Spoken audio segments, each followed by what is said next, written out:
bitunguranye umukinnyi Faustin Rikau Kitoko Pizarro yongeye kuvugisha benshi nyuma yo gufata icyemezo cyatunguranye.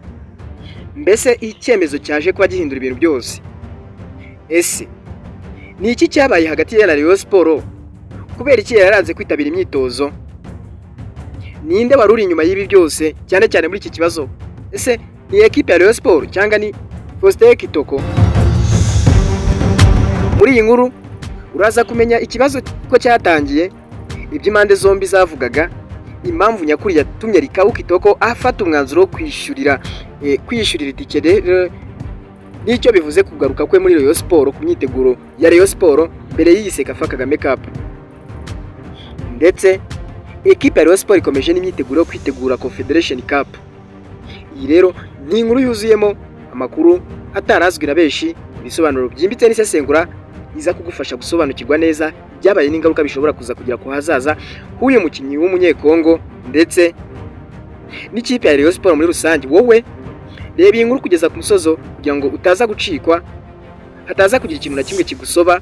Kandi nimba ukunda amakuru agezweho muri equipe ya Rayon Sport ndetse n'umupira w'amaguru muri rusange, kandi subscribe hano, unakore like, unasangiza inshuti zawe ndetse utanga igitekerezo cyawe. Ese Faustin Kitoko Rikau yaba yakoze icyemezo gikwiye cyangwa hari uwari ukwiriye kubanza kuganira nawe?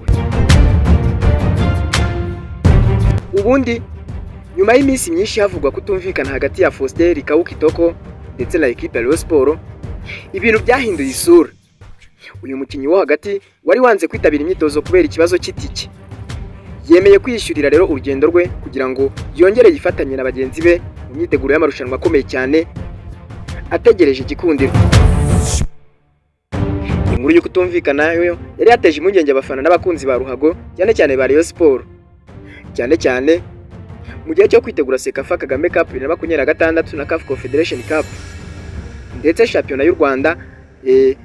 Benshi rero bakomeje bibaza nimba uyu mukinnyi azakomeza gukinira iyi kipe cyangwa nimba kibazo cyari kurinda ubwo kigera mu nkiko. Amakuru agaragaza ko Rikau yari yizeye ko Rayon Sport izamuha itike imugarura mu Rwanda avuye muri Repubulika Iharanira Demokarasi ya Kongo.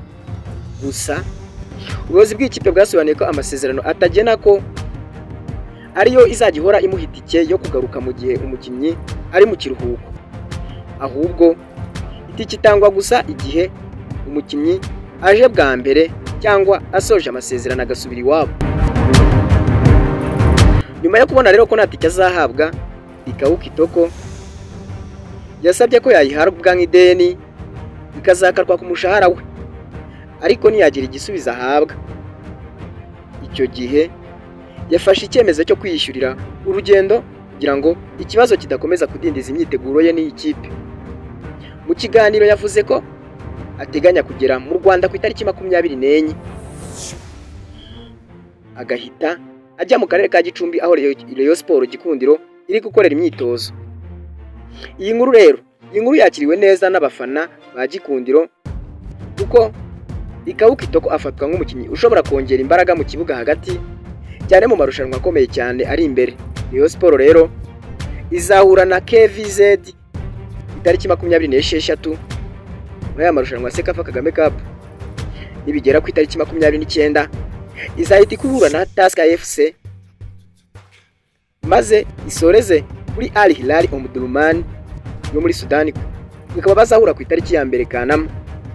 Iyi kipe kandi iherutse kongera icyizere cy'abafana nyuma yo gutsinda Gor Mahia ibitego 2-0 muri Rayon Day cyangwa se umunsi w'igikundiro.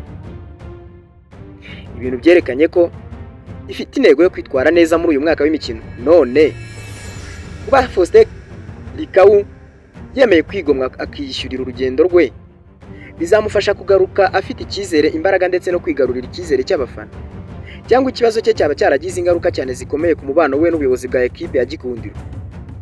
Ibisubizo byanyu bizatangira kugaragara muri comment, ariko kandi no mu mikino itaha ya Sekafa Kagame Cup aho aba bakinnyi bazaba basabwa kwerekana rero icyo bashoboye. Naho jyeweho duhurira muri comment.